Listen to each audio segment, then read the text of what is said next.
Yes. Briefly, let's also talk about there's this problem of refugees flocking into Europe, for example.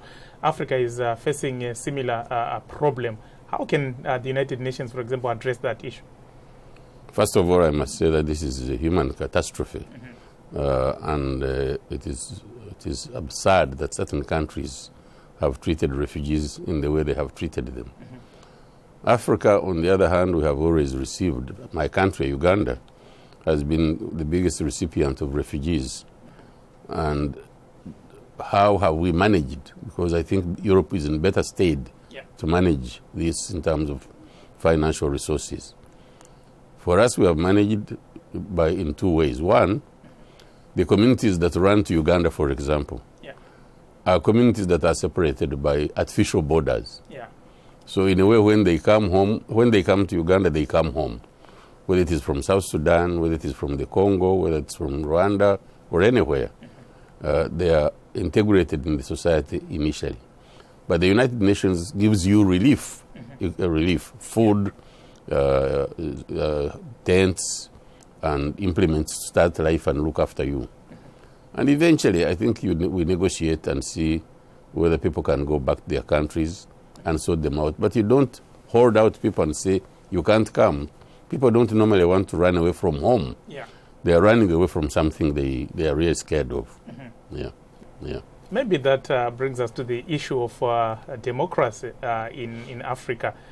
For example, what is your take on term limits? Because there's a situation, Uganda, for example, the president has been there for a long time. Mr. Mugabe is now 91, he's still the president.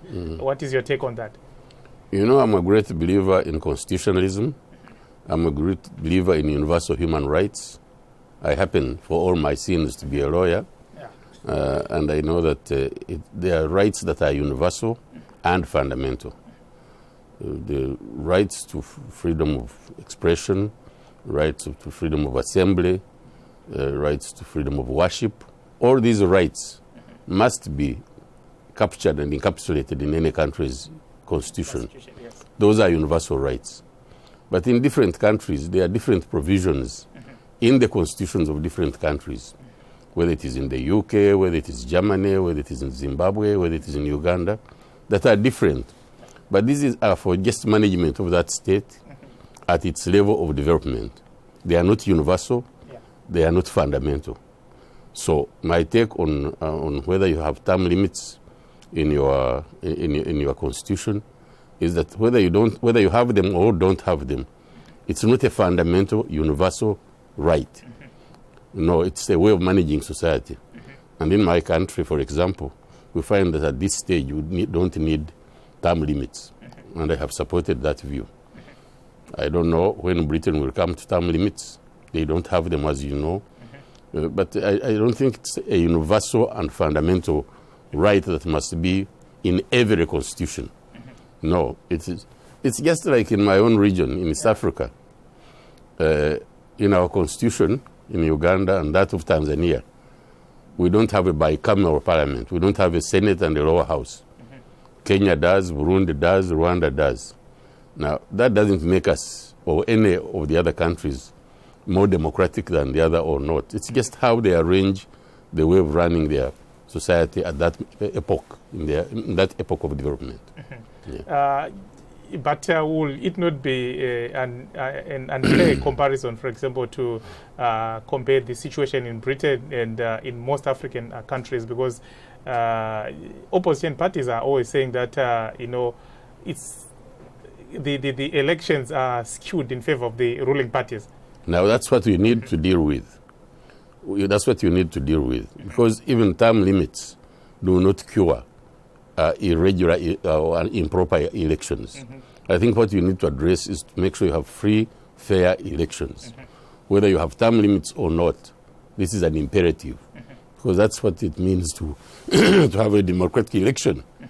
Now, rather than deal with the form, deal with the substance. And I think the substance is making sure that you have free and fair elections that are regular. So if you deal with that, whether you do them with term limits or no term limits, I don't care really. Lastly, still on the issue of governance, for example, there is in Zimbabwe a human rights activist who was abducted, and 6 months now he has disappeared. The EU has been pressurizing the government to find him, the United States government, but nothing so far from the African Union, for example.